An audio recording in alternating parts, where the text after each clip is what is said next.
নমস্কার বন্ধুরা, চুটিজ অ্যাডভেঞ্চারে নতুন একটা ব্লগে সকলকে জানাই শুভ স্বাগত। আজকে সকালবেলায় শ্রীনগর থেকে বেরিয়ে আমরা এসেছি একদম বর্ডারে কেরান ভ্যালি। কেরান ভ্যালি আসার জন্য অনেকগুলো পারমিট লাগে। এখন আমরা জারালপুরা থানা থেকে পারমিশন নিয়ে তারপরে এখন আমরা আর্মি রেস্ট্রিক্টেড এরিয়া দিয়ে পুরোটা কেরান ভ্যালি যাব। দেখো পেছনের বিউটিটা দেখাই। অন দ্য ওয়ে পুরো পাইন ফরেস্টে ভর্তি। পুরো এটা একটা আর্মি রেস্ট্রিক্টেড এরিয়া, ভয়ের কোনো কারণ নেই। সর্ব জায়গায় আর্মি হেল্পলাইন নাম্বার দেওয়া আছে। সত্যি ইন্ডিয়ান আর্মি জিন্দাবাদ। দেখো কি সুন্দর বিউটি, ছোট্ট ছোট্ট গ্রাম। এটা হচ্ছে কেরালপুরার কোনো একটা গ্রাম। আর আমরা কেরালপুরা থেকে লেফট সাইডে কেটে গেছি, যাবো আমরা কেরাল ভ্যালি। আর একদম কেরালপুরা থেকে চলে যাচ্ছি ওই রাস্তাটা। কালকে আমাদের ওটাই প্ল্যান আছে। যদি কালকে আমরা পারমিট পেয়ে যাই তাহলে কালকে আমরা যাবো দিল্লি আর টিকবাল। আর এই সুন্দর বরফের হাওয়া নিচ্ছি দাঁড়িয়ে দাঁড়িয়ে, ওই জায়গায় বরফ। আর যাবো একদম পুরো পাকিস্তান বর্ডার, এপার ওপার দেখা যাবে পাকিস্তান বর্ডার। চলো নিয়ে যাই তোমাদেরকে। শুরু হলো কেরান ভ্যালির পথে আমাদের যাত্রা। পাহাড়ি আঁকাবাঁকা রাস্তা ধরে এগিয়ে চলেছি। চারপাশে সবুজ পাইন ফরেস্ট আর মেঘ ছোঁয়া পাহাড়। প্রতিটা মোড় যেন নতুন এক সৌন্দর্যের দরজা খুলে দিচ্ছে। বাতাসে এক অদ্ভুত শান্তি, প্রকৃতির মাঝে হারিয়ে যাওয়ার এক অনন্য অনুভূতি। এই দৃশ্য দেখতে দেখতে মন ভরে নিতে নিতে আমরা ধীরে ধীরে পৌঁছে যাব কেরান ভ্যালির দিকে। একটা স্বপ্নের মতো সুন্দর জায়গা। যত উপরে উঠছি পাহাড়ে ততই ঘন হয়ে উঠছে পাইন ফরেস্ট। চারপাশ যেন সবুজে ঢেকে যাচ্ছে। রাস্তা ধীরে ধীরে সরু হয়ে আসছে। প্রতিটা মোড়ে বাড়ছে রোমাঞ্চ, আর সেই সাথে বাড়ছে সৌন্দর্য।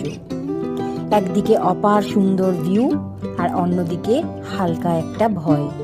এই মিশ্র অনুভূতিটাই যেন এই পথ চলার আসল ম্যাজিক। রাস্তাঘাট একেবারে জনশূন্য, চারপাশে শুধু পাহাড় আর নিস্তব্ধতা। আমরা সঠিক রাস্তায় যাচ্ছি কিনা সেটাও জানা নেই। গুগল ম্যাপও কাজ করছে না এই নির্জন জায়গায়।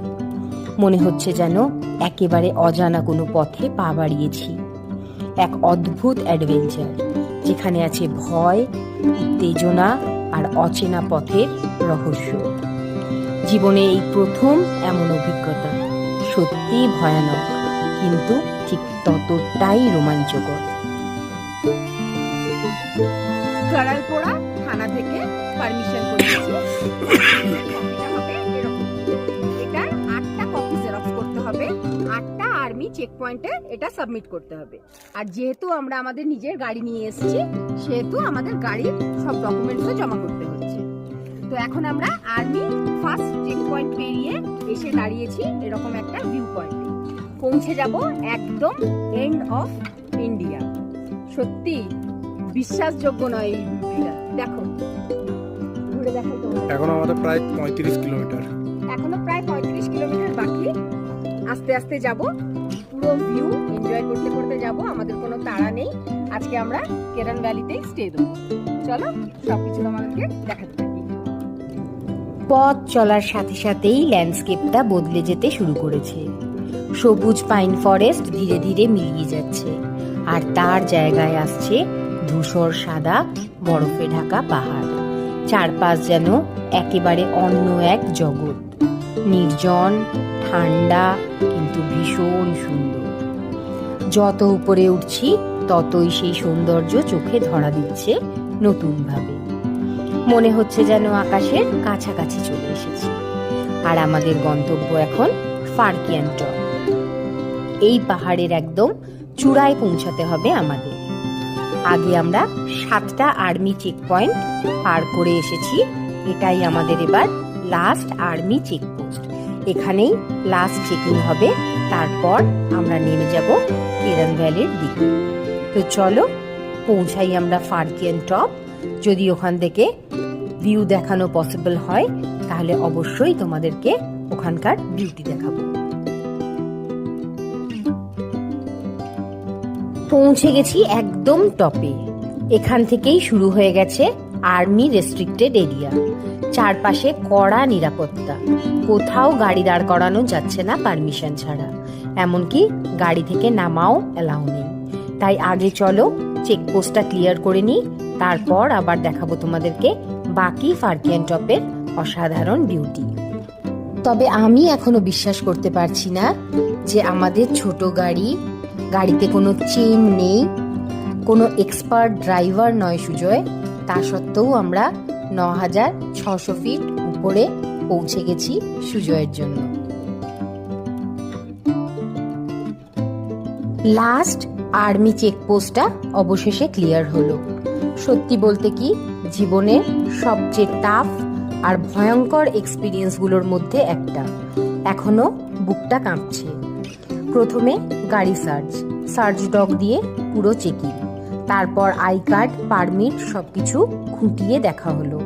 এরপর শুরু হলো মোবাইল চেকিং। এক এক করে প্রত্যেকটা ফোন দেখা হচ্ছে। +92 নাম্বার পেলেই আলাদা করে ভেরিফাই করছে। +92 নাম্বার মানে পাকিস্তানের নাম্বার। আমাদের ফোনেও এমন কিছু নাম্বার ছিল, দেখে তো আমরা অবাক। পরে জানা গেল সেগুলো স্প্যাম। সব ডিলিট করে দিয়ে আমাদের বুঝিয়েও দিলেন কি করতে হবে সামনে। তার মধ্যে আর একটা টেনশন, গাড়িটা এমন একটা ঢালু জায়গায় দাঁড় করানো ছিল যে স্টার্ট করার আগেই পিছনের দিকে স্লাইড করতে শুরু করলো গাড়িটা আমাদের। 5 জন মানুষ, এত লাগেজ, সত্যি মনে হচ্ছিল হয়তো আর উঠতেই পারবো না। সেই মুহূর্তটা সত্যি ভোলার নয়। শেষমেশ সব চেকিং পার করে এখন আমরা আর্মি গেট ক্রস করলাম। এখন মনে হচ্ছে যেন নতুন করে শ্বাস নিতে পারছি।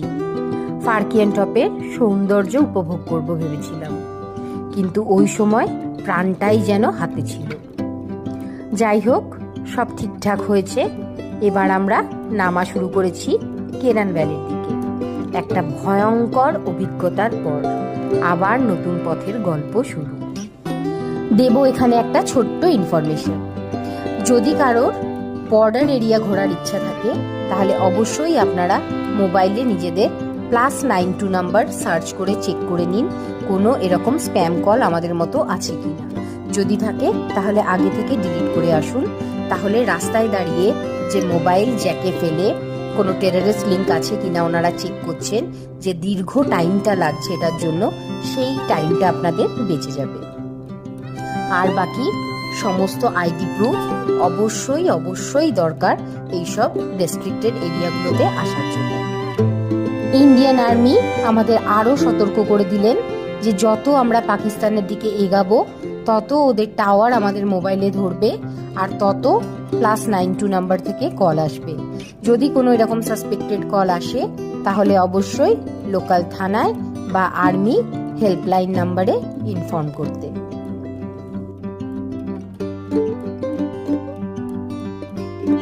আমরা এখন আর্মির লাস্ট চেক পয়েন্ট ফারকিয়ান টপ পার করে চলে এসেছি এখন এই ভিউটাতে।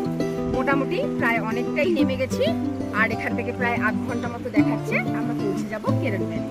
তবে প্রচুর স্নোফল হয়েছে এখানে, রাস্তাঘাট প্রচুর ভেজা। যেহেতু আমাদের ছোট গাড়ি, একটু প্রবলেম হচ্ছিল টপের মধ্যে তুলতে, কিন্তু সুজয় সাবধানে তুলে নিয়েছে, আর ভয়ের কিছু নেই। এখন আপাতত নেমে গেছি, আবার কাল সকালে এই রাস্তা দিয়েই আমাদেরকে ব্যাক করতে হবে। আর এই দেখো ওখানে সুজয় আর পালু চলছে ফটো শুটিং, আর ভিউটা শুধু দেখো।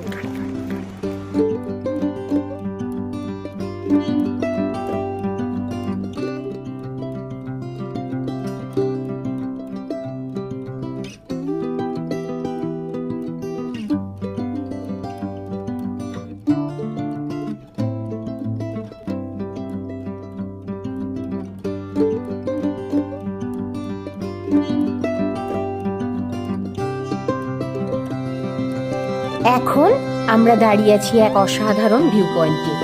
শ্রীনগর থেকে কেরান ভ্যালির মোট দূরত্ব প্রায় 140 কিলোমিটার।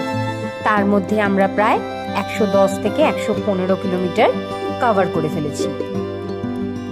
এই পুরো রাস্তায় একটা জিনিস খুব ইম্পর্টেন্ট, কোথাও কোনো খাবারের দোকান নেই, এমনকি জল পাওয়ারও জায়গা নেই।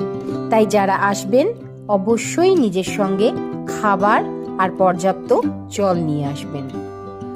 লাঞ্চের কোনো অপশন না থাকায় ঠিক রাস্তার ধারে এই বরফে ঢাকা পরিবেশের মধ্যেই নিজেরাই বানাচ্ছি লাঞ্চ। অবশ্য আমরা আগে থেকেই মেন্টালি প্রিপেয়ার ছিলাম এই অ্যাডভেঞ্চারটার জন্য।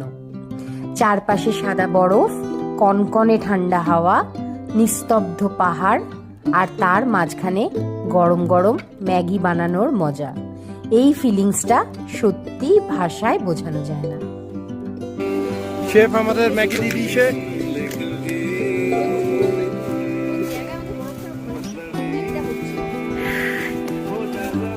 ম্যাগি আমাদের চলে গেছে।